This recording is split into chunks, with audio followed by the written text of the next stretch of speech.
আসসালামু আলাইকুম, ঈদ মুবারক। আজকে আপনাদেরকে যে রান্নাটা করে আমি দেখাবো, এটা আমি ঈদের দিন রান্না করেছি, চিকেন টিক্কা কাবাব।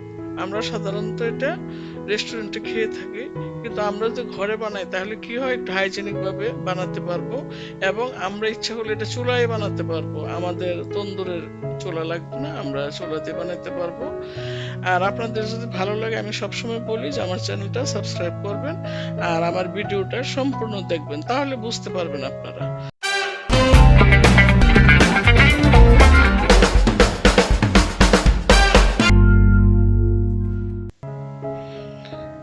আমি ঈদের দিন সকালবেলা, যেহেতু এটা আমি ভাজবো, রাতে ম্যারিনেট করে রেখেছিলাম। আমি এখানে আদা, রসুন, সয়া সস, কাজু বাদাম বাটা, ক্রিম, টক দই সবকিছু দিয়েছি আমি। তারপরে সকালবেলা আরেকটু মনে হলো যে আদা রসুন দিয়ে ফ্রেশ দিলাম, গোলমরিচ দিলাম, দিয়ে আমি আবার আর একটু মাখিয়ে নিলাম। এই যে দেখুন, আমি ভালো করে মাখাচ্ছি। আপনারা কিন্তু এই জিনিসটা ফলো করবেন, যে মাখাটা যদি বেশি হয় আর 3-4 ঘন্টা যদি আমরা ম্যারিনেট করে রাখতে পারি, তাহলে কিন্তু কাবাবটা খুব বেশি ভাজা লাগে না, অল্প একটু ভাজলে আমরা মজা করে খেতে পারবো।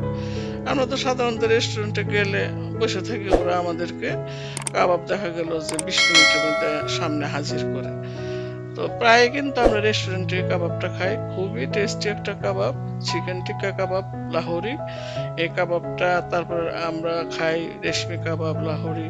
আর এটা হলো টিক্কা কাবাব, একদম একটু মরিচ হলুদ আপনারা সবকিছু দিতে পারবেন। তো আমি ঝাল যেহেতু খাই না, বাচ্চারাও খাবে, আমি একটু মরিচ কমই দিয়েছি, গোলমরিচ দিয়েছি। দিয়ে এই যে দেখুন, সবগুলি শাঁসলি আমি কাঠির মধ্যে গেঁথে নিয়েছি আর কি। তো এখন আমি ভাজাতে চলে যাব। এটা খুব বেশি একটা কষ্ট না, প্রসেসিংটা হাতের কাছে সবকিছু থাকলে ইজিলি বাচ্চাদেরকে করে দেওয়া যায় আর কি। আর এটা আমরা কিন্তু মাঝে মাঝে, মানে ঘরে যে খাওয়া হয় না তাই না, সবাই মাঝে মাঝে করে আমরা খাই। তো আমরা কিভাবে করি বা আমি কিভাবে করি সেইভাবে আপনাদেরকে দেখালাম আর কি। আর আপনারা দেখতে থাকুন আমি কিভাবে করতেছি। এই যে দেখুন, আমি সবগুলি, আর এই জিনিসটা আরেকটা মনে রাখবেন, এই কাবাবটা কিন্তু সম্পূর্ণ ঘিয়ের মধ্যে ভাজবেন, একদম খাঁটি গাওয়া ঘি যদি হয় তাহলে ভালো হয়। আমার কাছে ছিল, আমি ওইটা দিয়েই কাবাবটা ভাজছি ভালো করে, কারণ উল্টিয়ে পাল্টিয়ে ভাজতে হবে। আর পাকিস্তানের আপনারা হয়তো জানেন, ওরা কিন্তু ঘি খেতে খুব পছন্দ করে, ওরা খুবই তেল ঘি খায়। তো এই যে আমি ঢাকনাটা দিলাম কেন, যে একটু সিদ্ধ হোক মাংসটা। যদিও সারা রাত ম্যারিনেট ছিল আমার মাংস, একদম অল্প ভাজাতে হয়ে যাবে, তাও আমি উল্টিয়ে পাল্টিয়ে একটু পুরা পুরা করে ভাজবো। আর এখন তো মানে ট্রেন্ডে আসছে, বাচ্চারা কাবাব খাবে, কিছু হইলে শাসলি কাবাব, তারপর লাহোরি কাবাব, বারবিকিউ।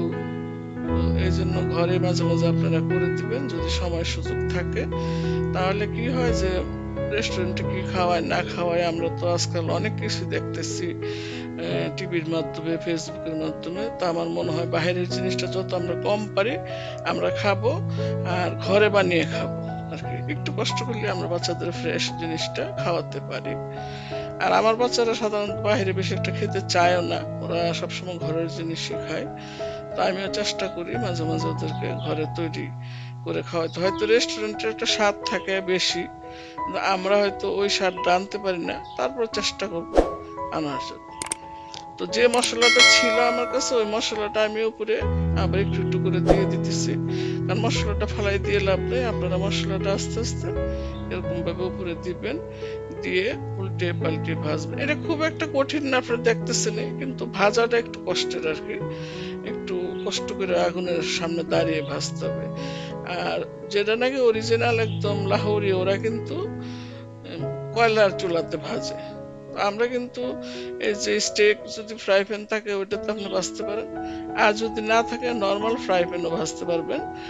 আর কয়লার যদি আপনি ধোঁয়ার স্মোকটা আনতে চান, স্মোকিং যদি করতে চান, তাহলে কয়লা দিয়ে আপনি একটু তেল দিলে গরম করে ওই ধোঁয়ার গন্ধটা আসবে। কিন্তু আমি দিই নেই, আমার ঘরে এটা পছন্দ করে না। তো আমার কাবাব রান্না প্রায় শেষ, এখন সুন্দর করে আপনারা ডেকোরেশন করবেন, করে তারপরে গেস্টের সামনে দিলে দেখবেন যে সবাই একটু, মানে অন্যরকম একটা ফ্লেভার আসে আর কি টেবিলে। তো ভালো থাকবেন সবাই, আল্লাহ হাফেজ। আবার কোনো রান্না নিয়ে হাজির হয়ে যাব।